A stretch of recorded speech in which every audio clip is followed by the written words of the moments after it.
अभी हम system LED की बात करते हैं। सिस्टम एलईडी अगर आपका पावर रिसीव ट्रांसमिट लेन आ रहा है but system LED is not glowing, तो सिस्टम एलईडी अगर नहीं जल रहा है दैट मीन्स मॉडेम में रजिस्ट्रेशन पेंडिंग हो सकता है, ये इट्स इन इनएक्टिव मोड, या फिर सॉफ्टवेयर डाउनलोडिंग प्रॉब्लम हो सकता है। तो आपको अकॉर्डिंगली एक्शन लेना है।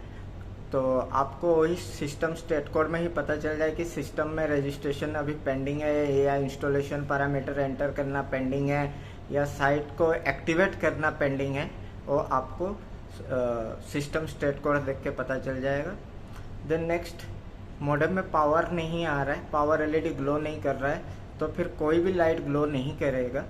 अगर पावर एलईडी ग्लो नहीं कर रहा है तो आपको जो डीसी अडेप्टर दिया गया है और जो सीसीयू से पावर सप्लाई आ रहा है आपको वो चेक करना पड़ेगा कि प्रॉपरली पावर सप्लाई आ रहा है कि नहीं आ रहा है। जो हमारा सीसीयू है, सीसीयू का जो आउटपुट है 48 वोल्ट डीसी देता है, तो आप पहले वहाँ पे मल्टीमीटर से चेक कर लीजिए कि 48 वोल्ट डीसी आ रहा है कि नहीं आ रहा है। एंड अगर वहाँ पे 48 वोल्ट डीसी आ रहा है और मॉडेम पे वोल्टेज नहीं आ रहा है, मॉडेम में पावर सप्लाई नहीं आ रहा है, तो हम डीसी अडेप्टर फॉल्टी कर सकते हैं।